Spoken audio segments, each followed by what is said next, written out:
ears today. So, we want to start very simply and just make sure that your general hearing is intact, alright? Okay, so how we're going to do this is I'm going to cover one ear or the other, and I'm going to be whispering some numbers in one ear or the other. I'd just like you to repeat them back, if you don't mind. Alright, so let's start right here. So I'm going to cover this ear, and in this ear, I'd like you to just repeat the number you hear. 88, 54, 36, 11, 92, 17, 65, 73.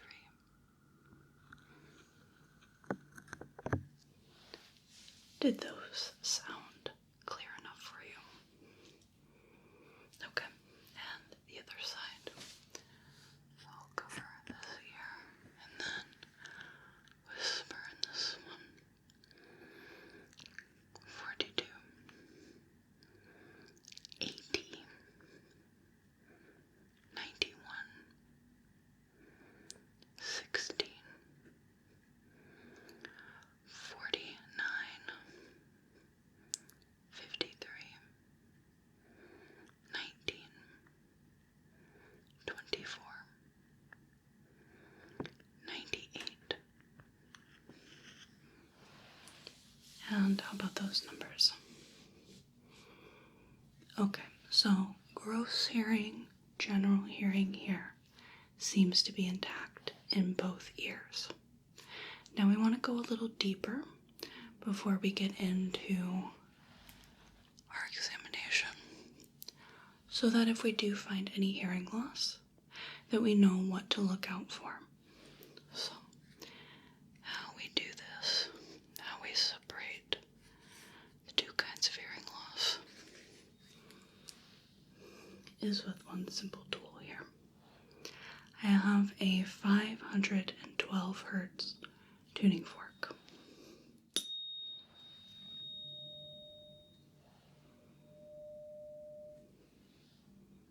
Clear tone. And what I'm going to do is two different tests, the Weber and Rinne test. The Weber test involves me striking the fork and putting it in the center of your forehead. And I'll just have you tell me whether you hear it more on one side, the other, or right in the middle. So let's start.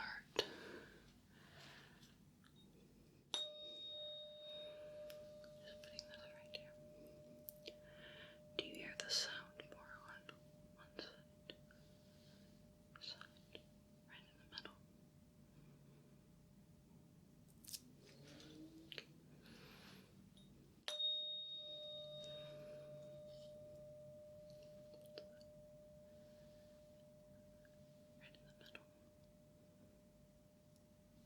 Okay.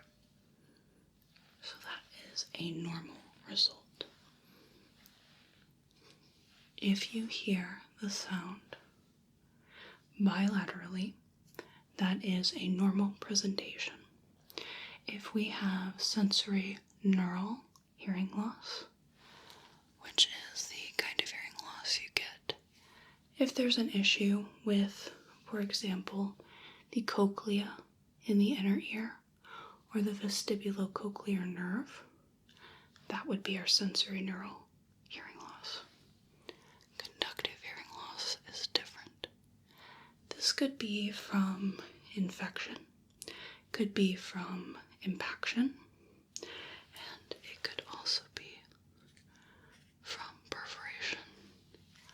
of the tympanic membrane.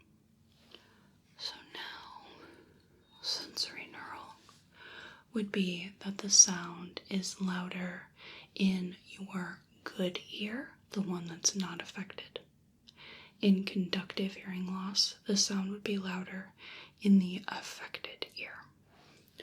So let's switch to the Rinne test. The Rinne test involves me striking the tuning fork.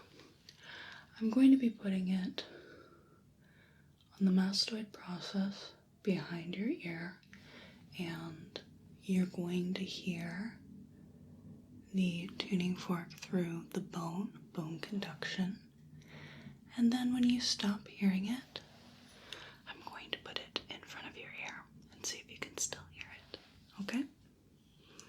Alright, so let's start.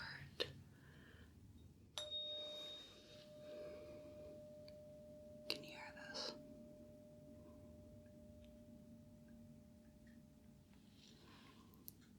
Okay, and how about this? Okay, let's do that again.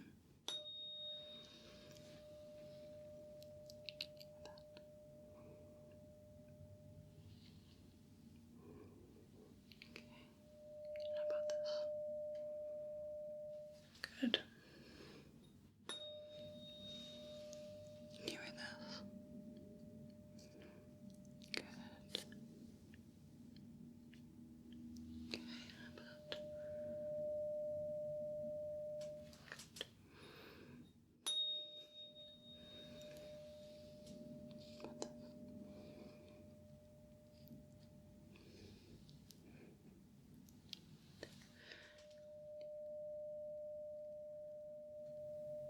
A little bit. Good, good. So that is what we call a Rinne's positive.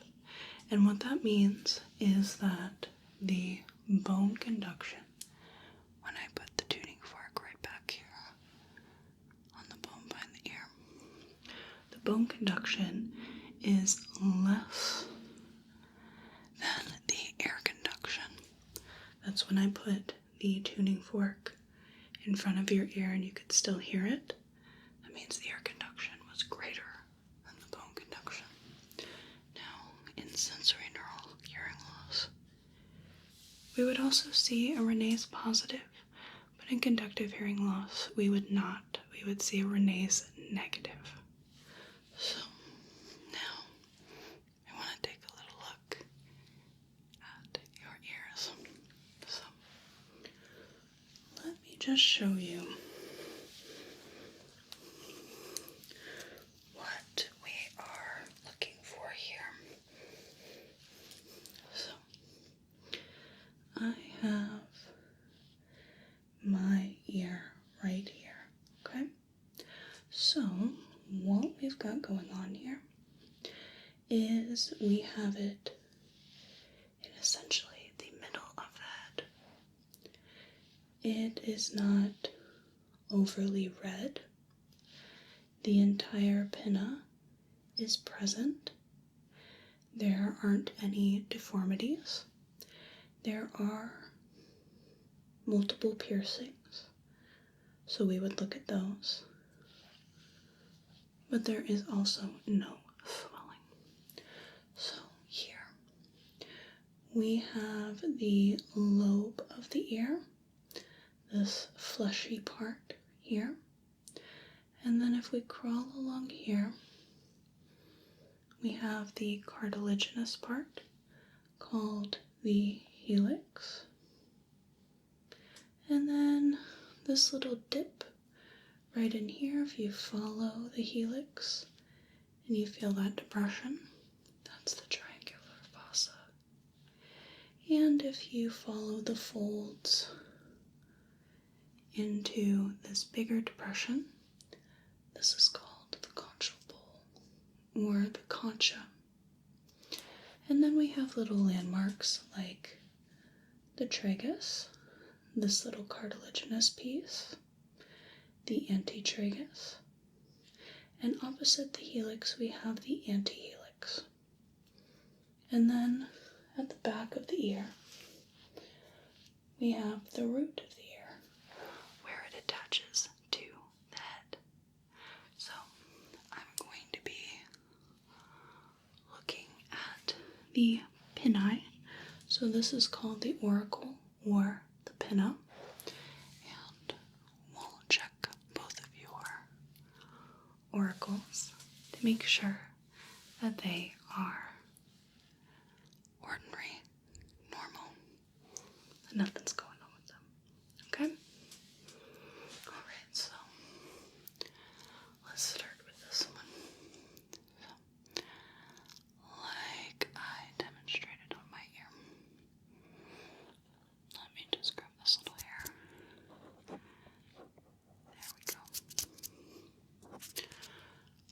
Like I demonstrated on my ear, we are looking at the color. Is the ear overly red? Looking for deformities like a missing pinna, a partially missing pinna, or something called cauliflower ear, which one can get after repeated trauma to the ear, which you do not have. We're looking for edema or swelling,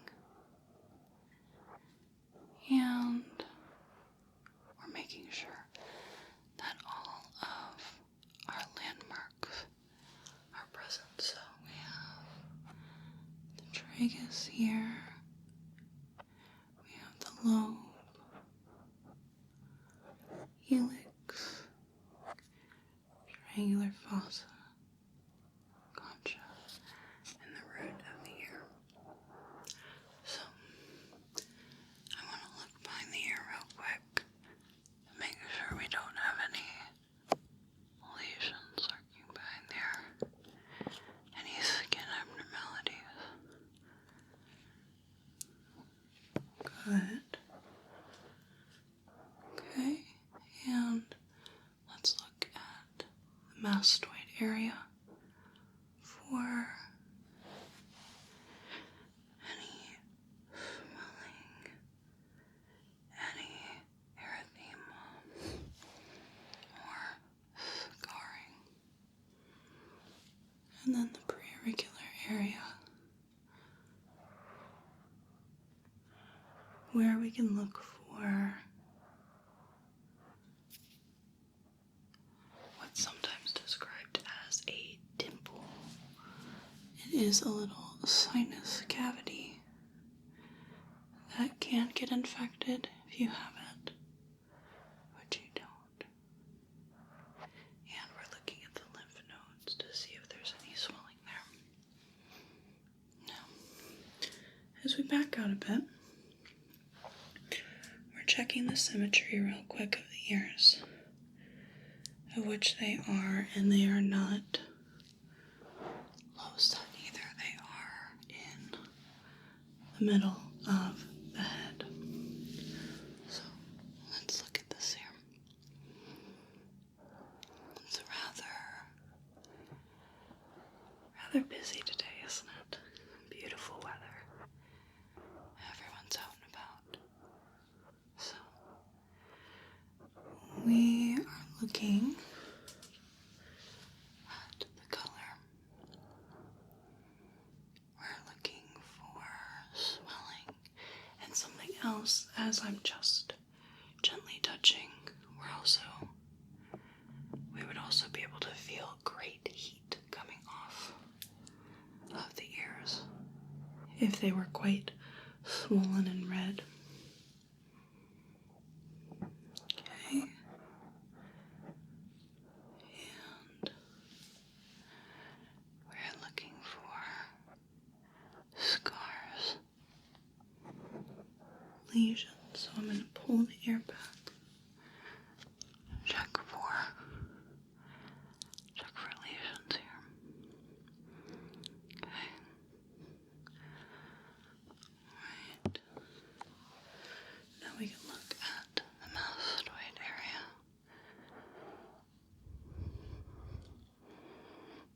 Make sure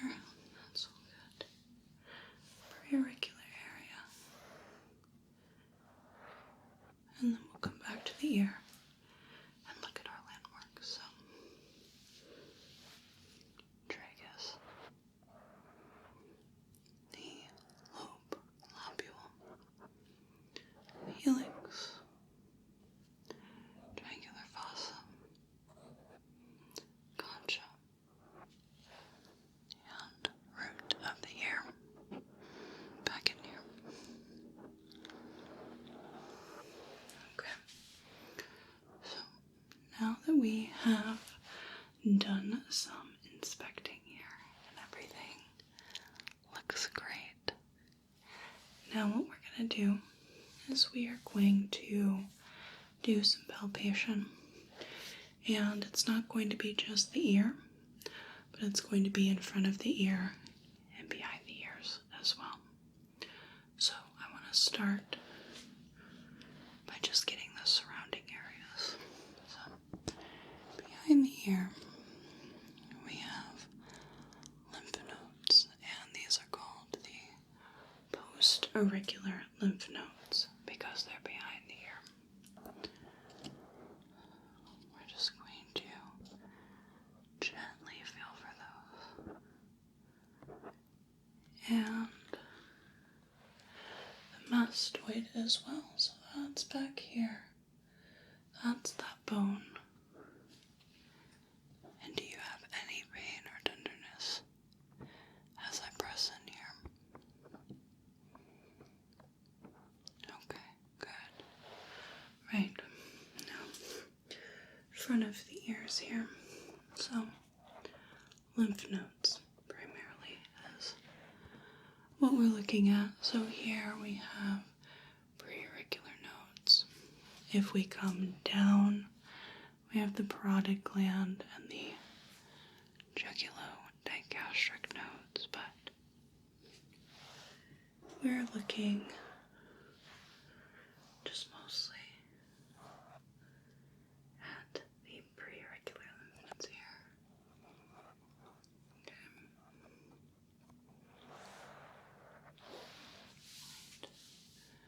So now we can look at the ears themselves. I'm going to be pinching, pulling, stretching. You let me know if there's any pain or tenderness at all. So let's do a bit of a stretch back. Okay. Stretch. And stretch. Good. So what I'm doing is I'm taking the ears, I'm pressing them back, back, back, with the tips of my fingers. Now I'm going to be pulling them forward, forward,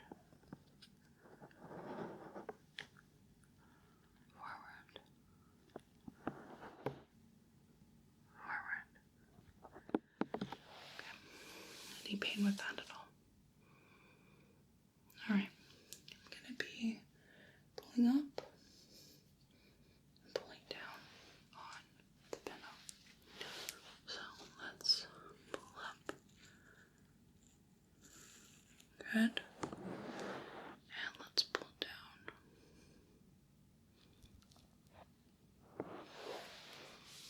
All good there. Okay.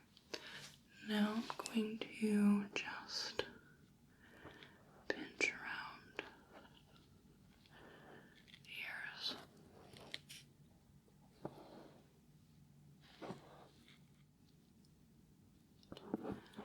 And even the tragus here. Just a little bit of movement.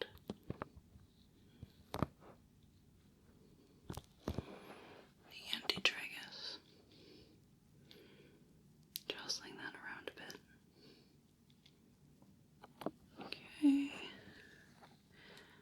And deeper into the ear here. All good. Okay. So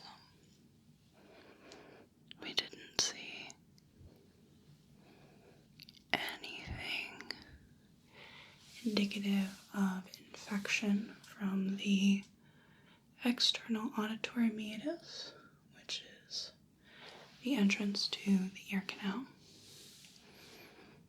No erythema or discharge or anything like that. So we can proceed with our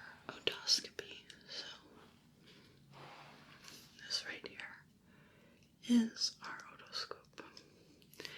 And I've got a light here that we are going to use with the speculum. So the speculum keeps everything sanitary as well as funnels the light into a smaller point and allows the light to go deeper into the ears as well. So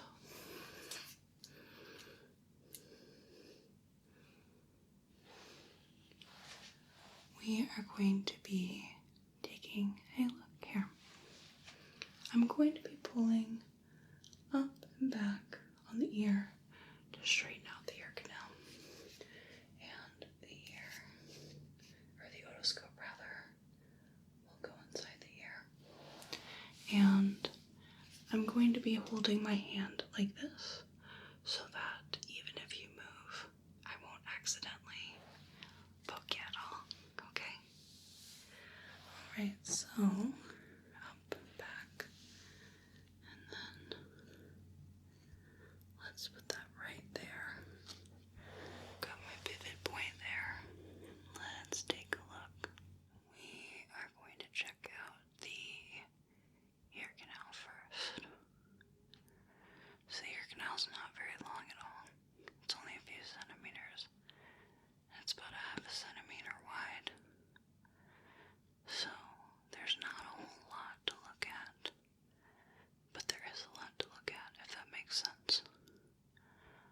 So what we've got here, I'm just gonna adjust here. What we've got is we're looking for swelling and redness, and we're looking for signs of impaction or a buildup of cerumen.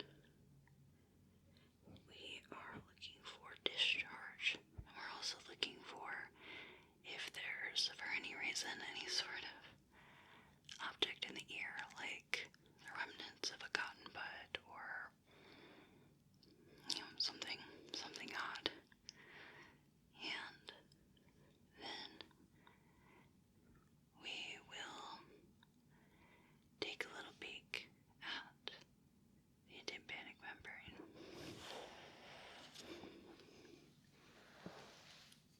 So we'll look at the ear canal on this ear before we switch to our tympanic membrane. So there we go. Alright.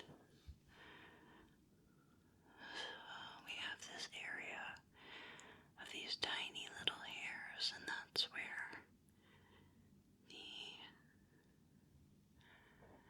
you can find the ear making cerumen to clean out the ear and to help protect it.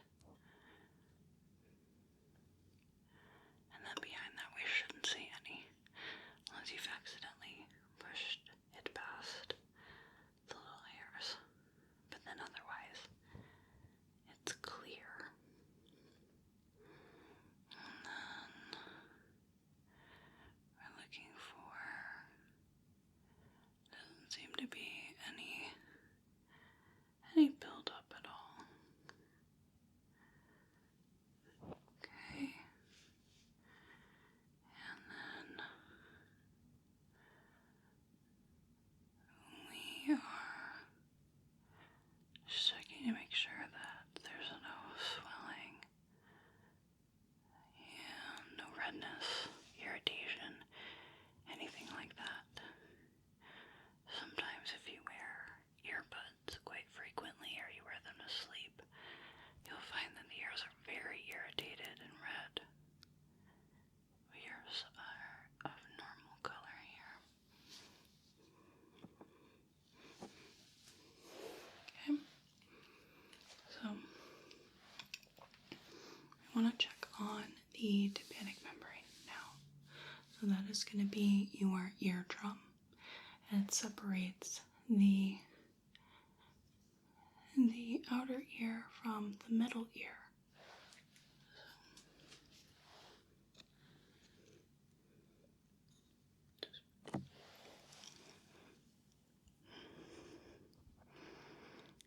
Okay, there we are. There we go. So there's a couple of attributes that we're looking at. Looking at color, the shape, looking for the cone of light and the landmarks, perforation and scarring, and really deposits as well, which would cause perforation. But we want to make sure that that's all normal.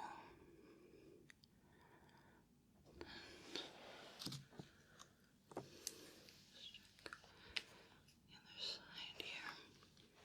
Just prop my hand or my arm right here. There we go. Okay. So our color is a translucent pearly gray. It's a shiny gray like the sheen of a pearl. For the shape, that relates to pressure inside the ear. So we can have a bulging membrane, or we can have a retracting membrane, but it should be flat. And then we have the cone of light, which is in the inner corner. It's the reflection of my otoscope light. And our landmarks is, in particular, the tip of the malleus should be visible.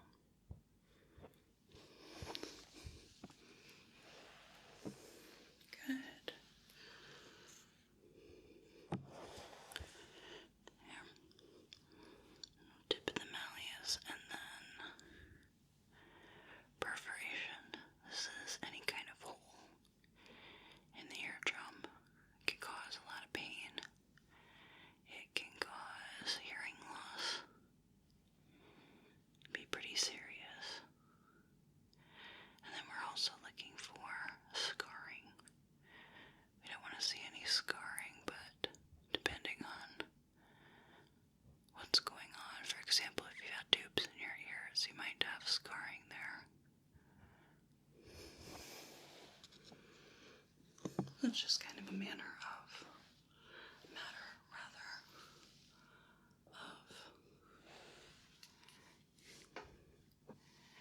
your medical history.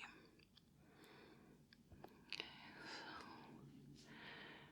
so just getting a good look here. Making sure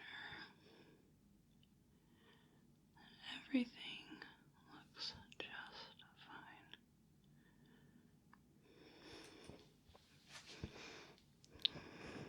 Getting a bit closer. I'm not going to be pressing the otoscope into the ear anymore. I'm just going to get closer is all. I might just move the otoscope a bit, but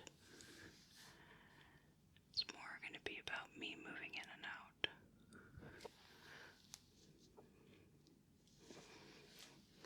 Because we're not trying to push this real deep, we are just adjusting as we can so that we don't accidentally go farther than we need to.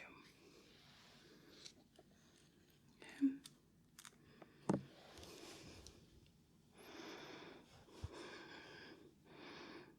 Right, so I'm just kind of studying the ear here and making sure that everything looks great and everything on our little checklist is checked off. Everything looks normal. Nothing out of the ordinary. So, there we go. Okay. Just looking at the tympanic membrane. Looking at the borders.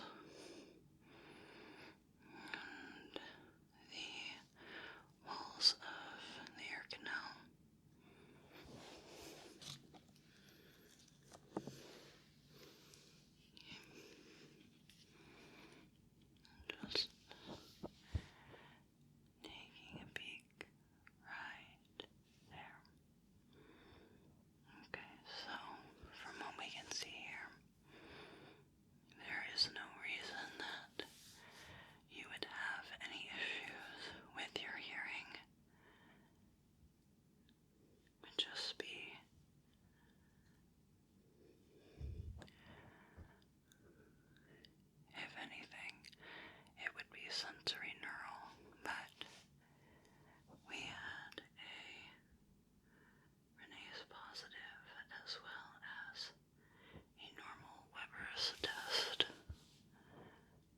which tells us that there is no hearing loss at all.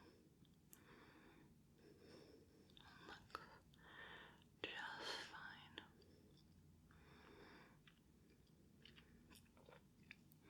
Okay.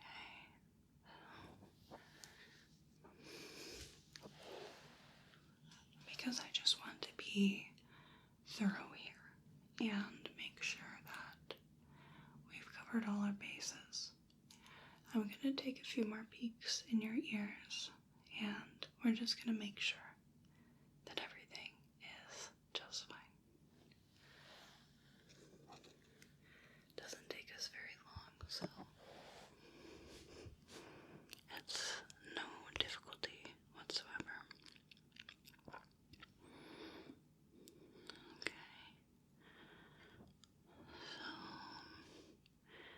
there's our cone of light and our little malleus there. So the middle ear, you would think the ear canal is part of the middle ear. It's not. That's actually the outer ear. But our middle ear has our malleus, incus, and stapes, which are Latin for the hammer, the anvil, and the stirrup, which are named for the way that they are shaped.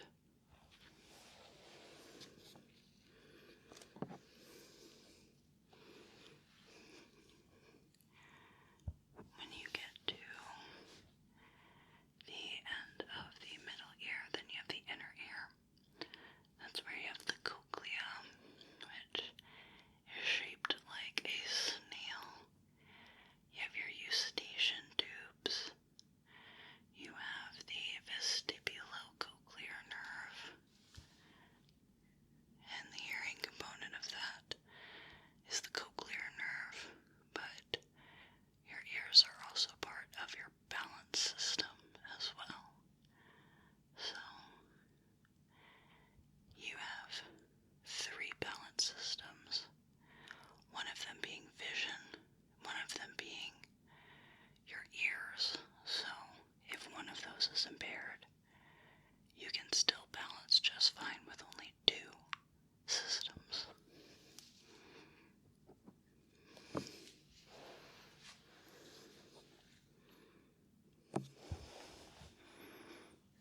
So in a balance test, the practitioner will have you close your eyes, and if you don't have any balance, that means one of your 2 systems left is impaired.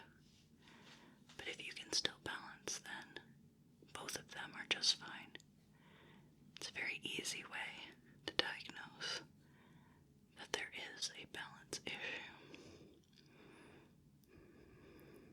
Good. Okay, let's take one last little peek in this ear. And there we are. Just ruffling my papers a bit. Okay, there you are. Yes, I'm quite happy with how your ear canals are looking, as well as your tympanic membranes here. So there is a bit of cerumen there, but we do need cerumen for our ears to be healthy. But some people get their ears cleaned regularly. They might produce more cerumen, or it might be bothersome. So that's something to think about.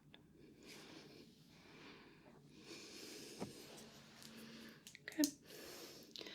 I want to do one final round of palpation, just to make sure that everything is just fine.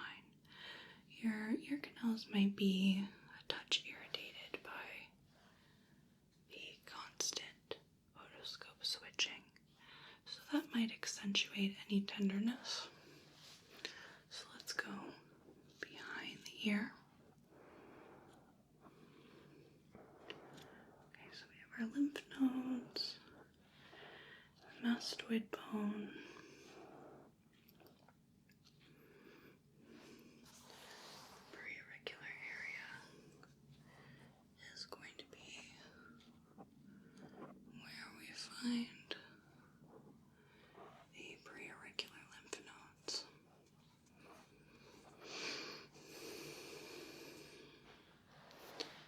then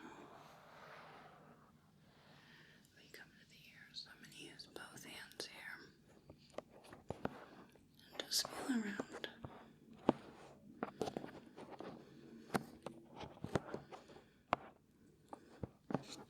Any pain or tenderness there? Okay, both hands over here.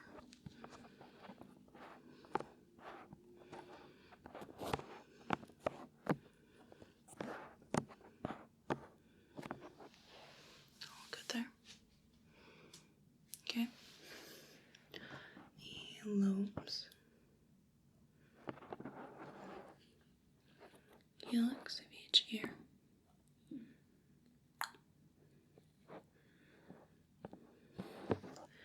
The triangular fossa.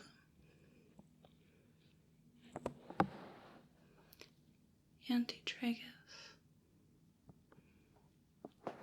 Antihelix. The concha. And the tragus.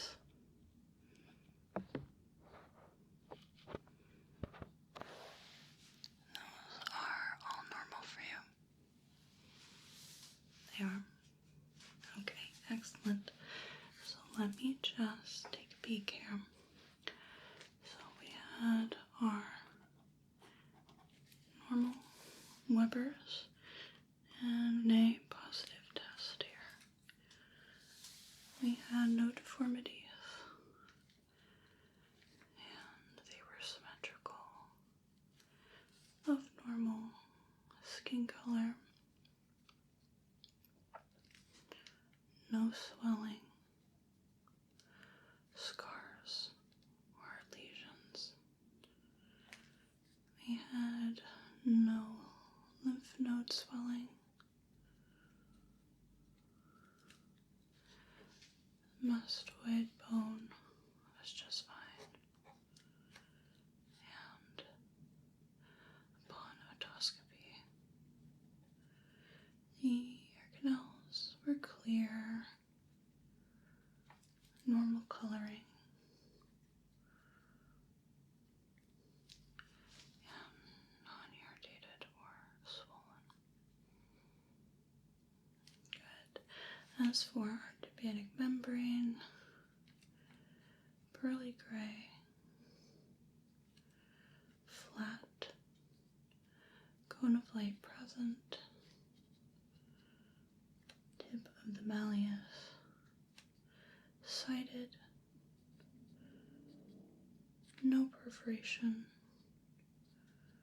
or scarring. Okay. Did you have any questions for me at all?